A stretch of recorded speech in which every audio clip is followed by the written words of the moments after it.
DJ शारद लक्ष्मी बुआ बिटिया वाले। सफेद साड़ी में लाल बिंदी लगाती हो, स्टोरी मार्कर से एम्बुलेंस नजर आती हो, वे घायलों को ले जाती है, तुम घायल करके जाती हो। इलाका किसी का धमाका होगा डीजे शारद लक्ष्मी का।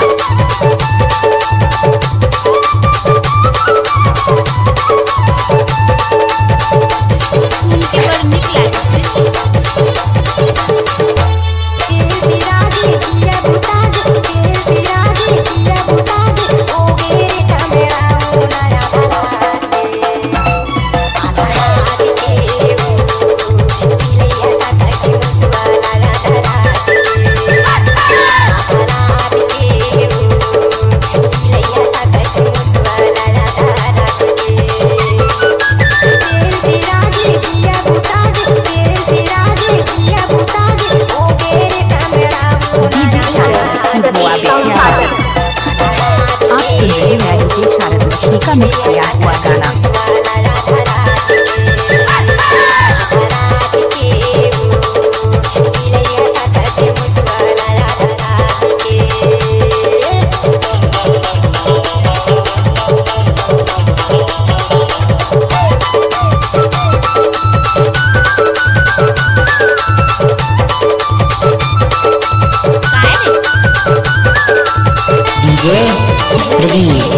इलाका किसी का भी धमाका होगा डीजे शारद लक्ष्मी का।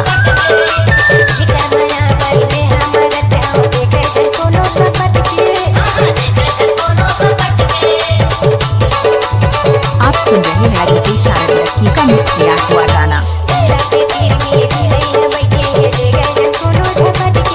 इलाका किसी का भी धमाका होगा डीजे शारद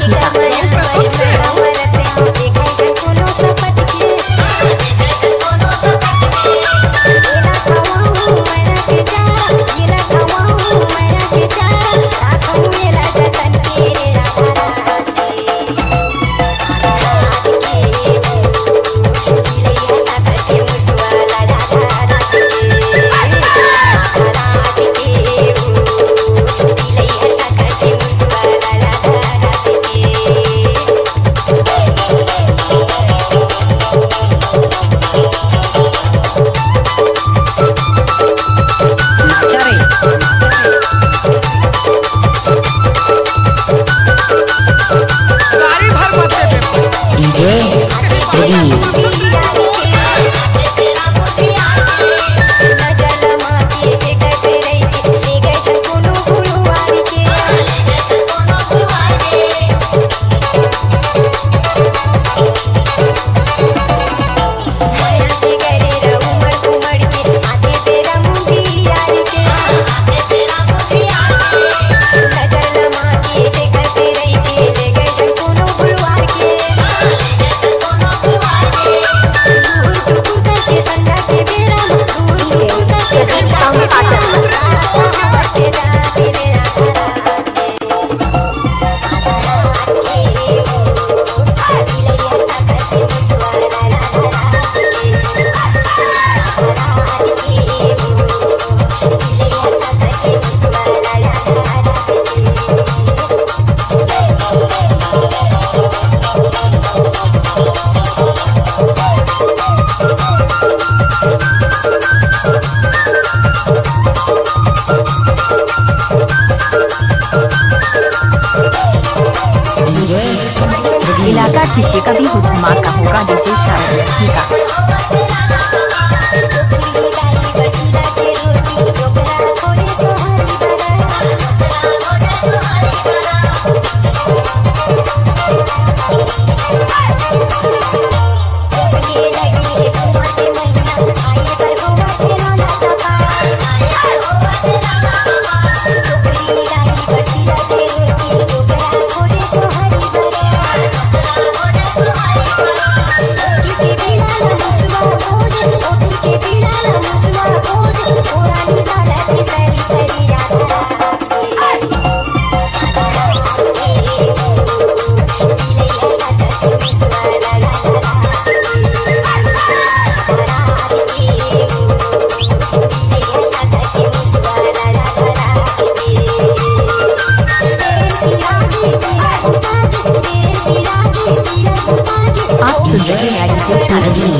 गया हुआ गाना।